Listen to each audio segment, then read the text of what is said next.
एक बारी भूपत मनो माही,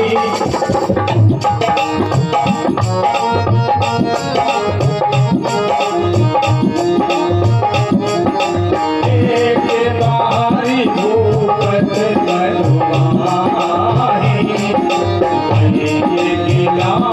मोर सुधलाही।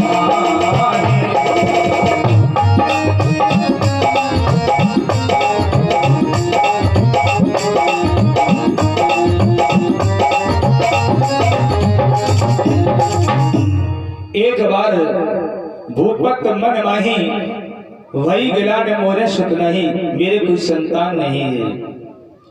रामचरितमानस में एक बार शब्द 21 बार आया है।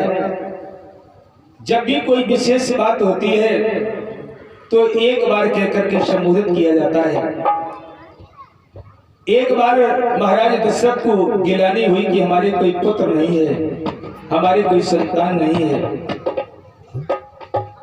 संत पुरुष कहा करते हैं, मैंने संतों से सुना है कि एक बार महाराज दशरथ देवराज इंद्र की सभा में गए हुए थे, जहां पर इस पृथ्वी पर जो पापी अत्याचार कर रहे हैं उसके विषय में चर्चा चल रही है।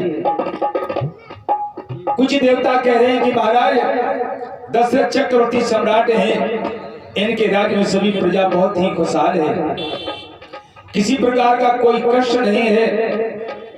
और जिस समय सभा विसर्जन हुई, अपने अपने घर को जाने लगी।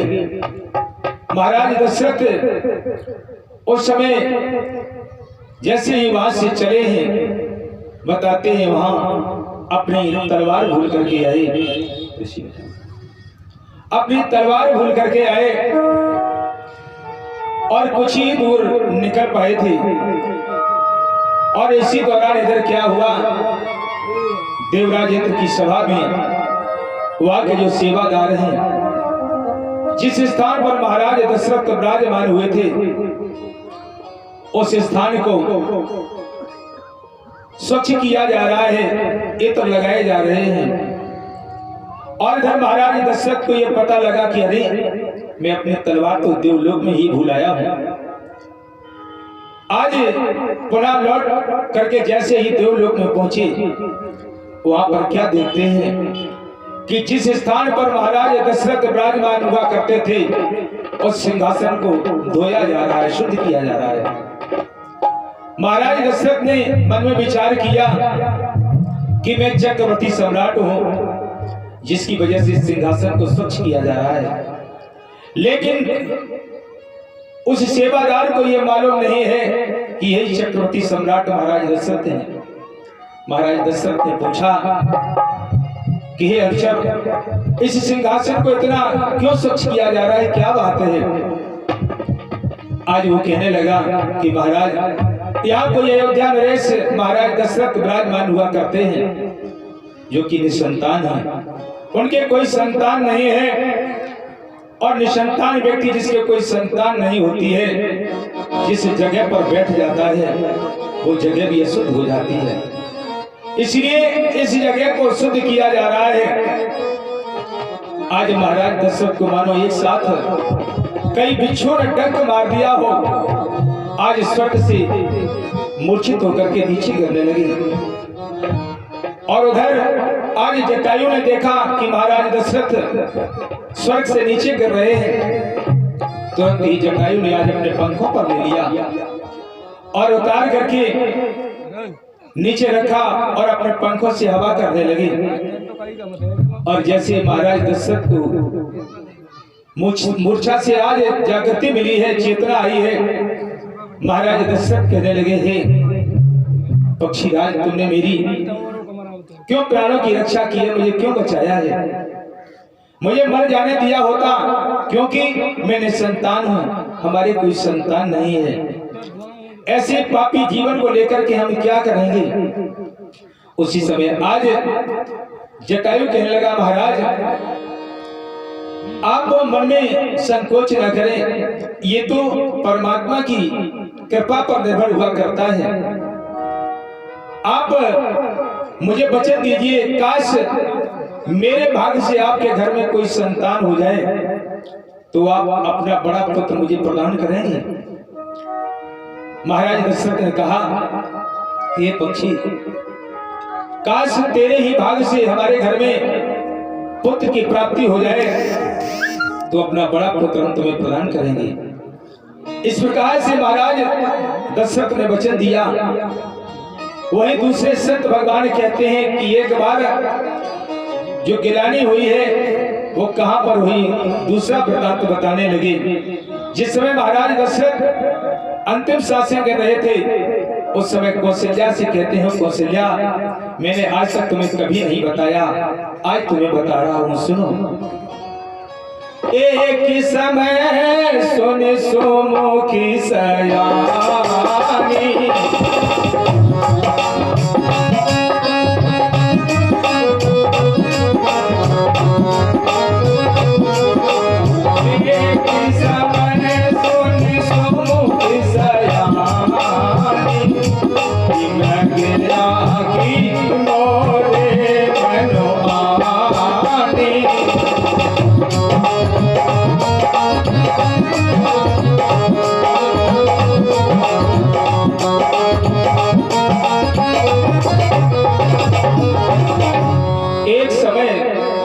सुमुख से यानी मृग्या की मोरे मनानी मेरे मन में विचार आया कि आज हम शिकार खेलने के लिए जाएंगे और हमारा जो सरयू के निकट वेद का वन है उस वन में मैं शिकार खेलने के लिए निकल गया। उधर से श्रवण कुमार अपने अंधे माँ बाप की डोली को लेकर के चला आ रहा था, सभी तीर्थों की यात्रा कराते हुए। श्रवण कुमार के अंधे माता पिता कहने लगे, हे पुत्र, मुझे बहुत जोर की प्यास लगी है, मेरे लिए जल लेकर के आओ, हमारा कंठ सूख रहा है। आज आज्ञाकारी पुत्र श्रवण कुमार कहने लगा, ठीक है माता जी, पिताजी, आप इस डोली से उतर करके कहीं दूर नहीं जाइएगा, क्योंकि इधर घनघोर जंगल है, आप रास्ता भटक जाएंगे, मैं तुम्हारे लिए अभी जल लेकर के आता हूं। और जैसे ही श्रवण कुमार हाथ में कमंडल लेकर के जल भरने के लिए गया है और सरयू में अपने उस कमंडल को डुबोया। महाराज दशरथ ने समझा कोई हिरण जल पी रहा है। जैसे ही डुब डुब का शब्द हुआ, महाराज दशरथ ने आज शब्द भेदी बाण मारा तो जाकर के जैसे ही श्रवण कुमार के कलेजे में लगा, उधर से जोर से चीखने की आवाज आई, अरे भागे, मैंने तेरा क्या बिगाड़ा था, तूने मेरे सीने में बाण मार दिया। शायद तू ये नहीं जानता है, इस निर्जन वन में मेरे अंधे माँ बाप अपने पुत्र की राह देख रहे हैं कि उनका पुत्र जल लेकर के आएगा और उनको जल पिलाएगा। और मैंने एक संकल्प लिया था, अपने अंधे माँ बाप को सभी तीर्थों में घुमाऊंगा, लेकिन ये कार्य कौन पूरा करेगा, उनको जाकर के कौन जल पिलाएगा। हे पापी, तूने मुझे क्यों मारा, मैंने तेरा क्या बिगाड़ा था। जैसे ही आज ये मनुष्य के रोने की आवाज सुनी, महाराज दशरथ पास पहुंचे, धोखा धोखा, हमसे धोखा हो गया है, मुझे क्षमा कर देना। मैं सच कहता हूं, मैंने जानबूझ करके तुम्हें बाण नहीं मारा है, मैंने तो ये समझा था कोई हिरण है, पर ये तो मानव है। और तुमने क्या कहा, तुम्हारे अंधे माँ बाप, हाँ मेरे अंधे माँ बाप यहाँ से कुछ ही दूरी पर अपने पुत्र के आने की राह देख रहे हैं, उनको कौन जल पिलाएगा। मेरे आंखों के आगे अंधेरा छा रहा है, मेरे हृदय में बहुत जोर की पीड़ा हो रही है, मेरे कलेजे से बाण निकाल दो और ये जल ले जाकर के मेरे माता पिता की जान की रक्षा करो, उनको जल जाकर के पिला दो, नहीं तो वो तड़प तड़प करके मर जाएंगे। और मेरा ये बाण निकाल दो। जैसे ही आज महाराज दशरथ श्रवण कुमार के हृदय से वो बाण निकालते जोर की आवाज आई, मैया पिताजी, मैं तुम्हारी अभिलाषा पूर्ण नहीं कर सका, मुझे क्षमा कर देना। ये तुम्हारा आज्ञाकारी पुत्र अंतिम तुम्हारी आज्ञा पूरी नहीं कर सका, इसके लिए तुम्हारा पुत्र क्षमा मांगता है और मैया मैया कहते हुए अपने प्राणों को त्याग देता है।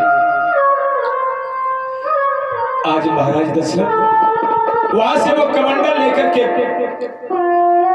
अंधे माँ बाप जहां इंतजार कर रहे वहां लेकर के पहुंचे।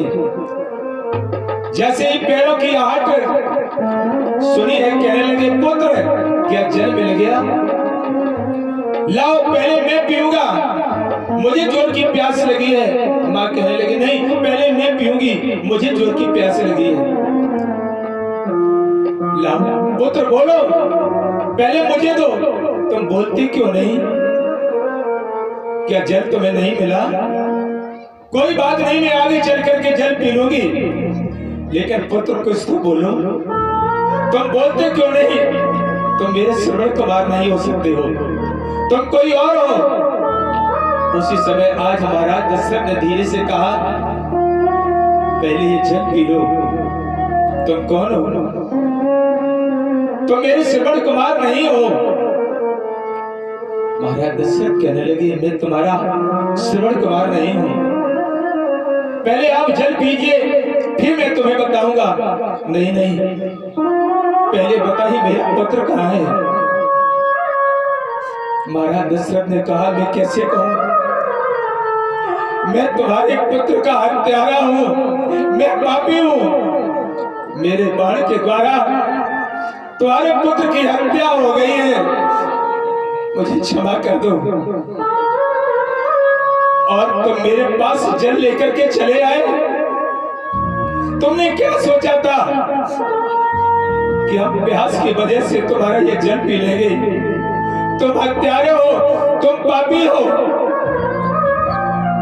मेरे पुत्र ने तुम्हारा क्या बिगाड़ा था? मैं तुम्हारा अपराधी हूं, जो सजा देना चाहो दे दो, पर मैं सत्य कहता हूं, मैंने जानबूझ करके ये अपराध नहीं किया है। आज कहने लगे, कहां मेरा पुत्र है, उसके पास ले चलो। आज महाराज दशरथ श्रवण कुमार जहां पर मृत अवस्था में पड़ा हुआ है वहां ले जाकर के पहुंचे।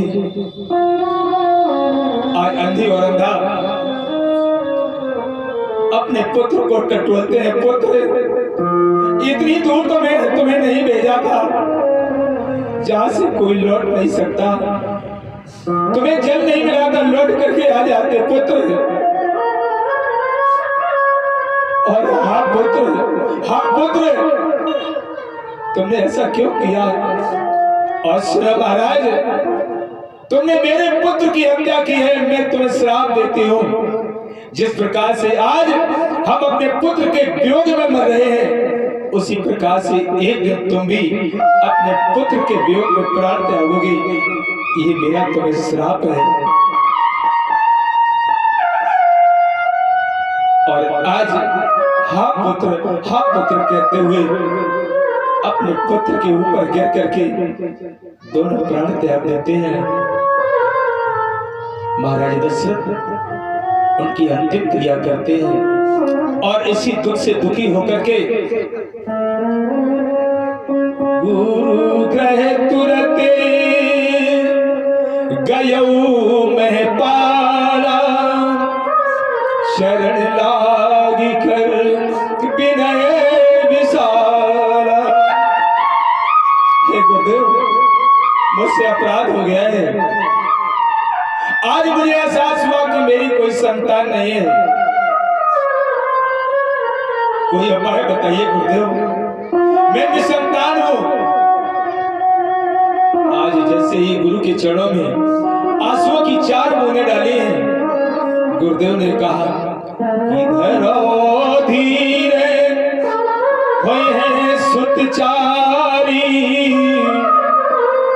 त्रिभुवनो विश्व विदित भयहारी। आप धीरज रखिए, आपके 1 नहीं 2 नहीं 3 नहीं 4 पुत्रों की उपलब्धि होगी, लेकिन उसके लिए आपको एक उपाय करना होगा। हाँ गुरुदेव बताइए। कहने लगे इस समय पुत्रेश यज्ञ कराने में श्रृंगी ऋषि पारंगत हैं, तो श्रृंगी ऋषि वशिष्ठ बुलावा, पुत्र काम शुभ यज्ञ करावा। आज श्रृंगी ऋषि को बुला करके कामना पूर्ति का यज्ञ करवाते हैं और बड़ी भक्ति के साथ भगति सहित नप आहुत दीने और प्रगटे अग्नि चरु कर लीने। आज हाथ में अग्निदेव पूर्ण आहुति के समय खीर का पात्र लेकर के प्रकट हुए और कहने लगे हैं महाराज आप ये भाग अपनी रानी में बांट दो और विश्वास रखिए आपके यहाँ घर के आंगन में बच्चों की किलकारी गूंजेगी। आज उसी समय महाराज दशरथ मानस में लिखा है आधा भाग अर्ध भाग कौशल्य दीना उभय भाग।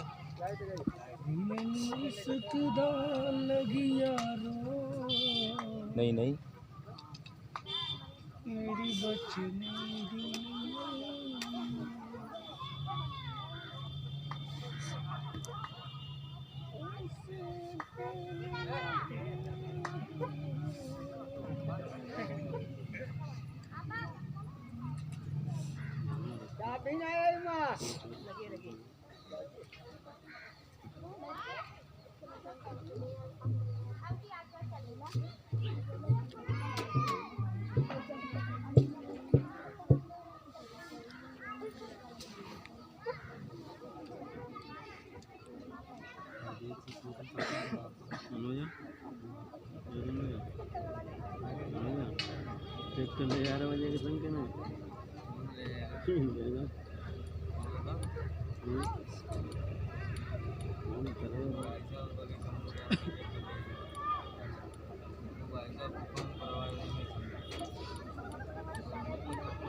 बोले राज बिहारी सरकार की।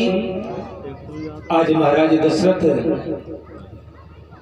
आधा भाग कौशल्या को दे देते हैं और संत पुरुष कहा करते हैं कि आधा जो भाग बचा उसके दो भाग किए कौशल्या के हाथ पर जैसे ही रखा, कौशल्या ने आज सुमित्रा के हाथ पर जैसे ही वो भाग रखा है महाराज दशरथ ने, उसी समय चील उठा करके ले जाती है। संत पुरुष कहते हैं कि उसी के द्वारा हनुमान जी का प्रादुर्भाव हुआ। आज सुमित्रा के हाथ में कुछ कम नहीं बचा, तो थोड़ा भाग आज कौशल्या ने अपने हिस्से से दिया है और थोड़ा भाग कैकेयी ने दिया है और कहा कि तुम निराश मत हो, हम तुम्हें अपना अपना ये भाग देते हैं। और जैसे ही आज उस महाप्रसाद को तीनों रानियों ने देवियों ने ग्रहण किया है, मेरे भगवत प्रेमियों, शनै शनै धीरे धीरे समय व्यतीत होता है और वो पावन समय आ जाता है जिस समय आज परमात्मा अवतार लेता है। वो कौन सा समय था और कौन सी तिथि थी, संत पुरुष कहते हैं नौमी तिथि मधुमास पुनीता,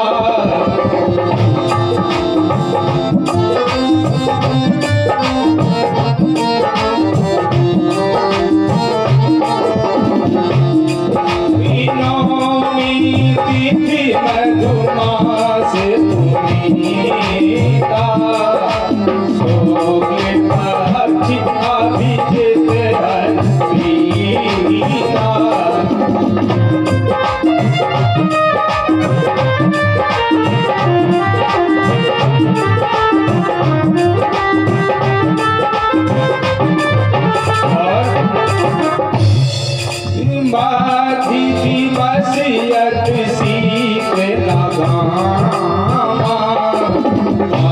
संसार लोक विश्रामा।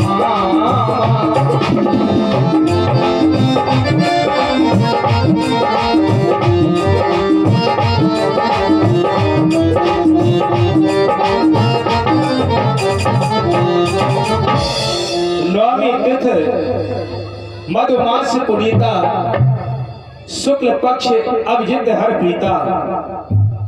मध्य दिवस अति शीत न घामा, पावन काल लोक विश्रामा।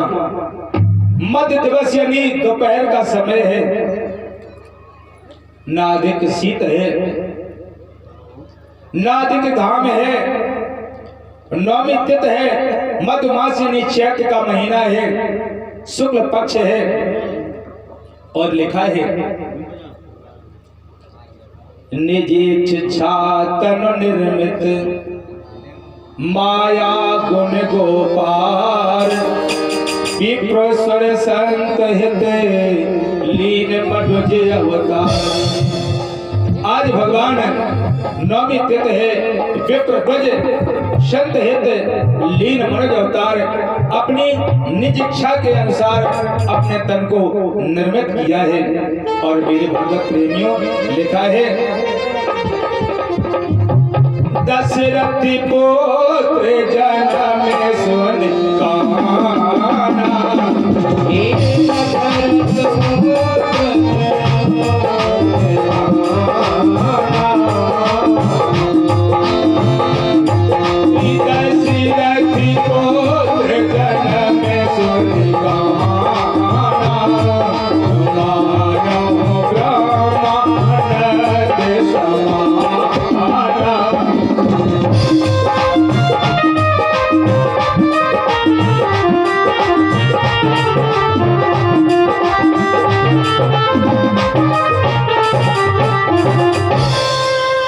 जैसे ही महाराज दशरथ को यह पता लगा कि हमारे यहाँ एक पुत्र ने जन्म लिया है, मानो ब्रह्मानंद की प्राप्ति हो गई हो, महाराज दशरथ बहुत प्रसन्न है कि हमारे घर पर आज एक पुत्र ने जन्म लिया है। और उसी समय मेरे भगवत प्रेमियों, भगवान भास्कर सूर्यदेव आज बहुत प्रसन्न हैं कि आज मेरे वंश में एक पुत्र ने जन्म दिया है, वो भी कोई साधारण नहीं। तो माशी दिवस कर दिवस भाग, मरम न जाने कोय। रथ समेत रवि ठाके निशा कवन विधि हो। एक महीने का दिन हो रहा है, आज सूर्यदेव अपनी जगह से हट नहीं रहे हैं। इधर मेरे भगवत प्रेमियों, आज जटायु आकर के महल के ऊपर बैठ जाता है, चारों तरफ देख रहा है कि यहाँ पर महाराज दशरथ ने जो मुझे वचन दिया था उसकी आज पूर्ति हुई है। आज महल के ऊपर बैठ करके अंदर देख रहा है, लेकिन दर्शन नहीं हो पा रहे हैं। सुमंत ने जाकर के आज महाराज दशरथ से कहा, महाराज महल के ऊपर एक पक्षी बैठा हुआ है जो आज चारों तरफ को देख रहा है। महाराज दशरथ को याद आ गई कि यदि हो ना हो वही पक्षी हो सकता है। आज महाराज दशरथ जैसे ही देखने के लिए जाते हैं, जटायु कहने लगा, महाराज आपको वचन याद है ना महाराज? आपने मुझे वचन दिया था कि अपना बड़ा पुत्र मुझे समर्पित करेंगी। महाराज दशरथ कहने लगे, मुझे याद है, पर अभी तो उसका ठीक से जन्मोत्सव नहीं मनाया गया है, कुछ समय दीजिए। नहीं नहीं महाराज, हम इंतजार नहीं कर सकते हैं। आज संत पुरुष कहते हैं, महाराज दशरथ अपने नन्हे से उस बालक को लेकर के जटायु के पास लेकर के पहुंचे और जटायु से कहा कि ये लो हम अपने वचन के अनुसार आपको ये पुत्र समर्पित करते हैं। और पक्षी के कंधे पर आज भगवान को बिठा दिया है। आज उसी समय भगवान जटायु से बात करने लगे कि हे जटायु, तुम मुझे लेकर के कहां जाओगे? कहा भगवान जहां मेरी इच्छा होगी। पर एक बात बताओ, तुम्हारे यहां खाने को क्या मिलेगा? जटायु कहने लगा महाराज, जो हमारा भोजन है वही हम आपको खिलाएंगे। मैं तो मांस का भक्षण करता हूं, पर इस समय मुझे मां के दूध की आवश्यकता है। ये जटायु, पहले पिताजी ने वचन दिया था, अब मैं आपको वचन देता हूं। आप इस समय मुझे मेरी मां के पास छोड़ दो, मैं स्वयं चल करके तुम्हारे पास आऊंगा और आपको दर्शन दूंगा।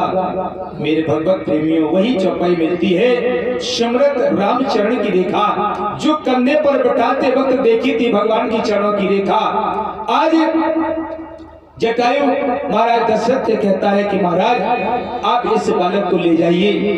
मन ही मन आज दोनों का संकल्प हो जाता है। और इधर भगवान भास्कर 1 महीने का दिन हो गया, रात्रि विचार करने लगी कि दिन समाप्त नहीं हो रहा है, मैं प्रभु के पास कैसे जाऊं, उनके दर्शन कैसे करूं।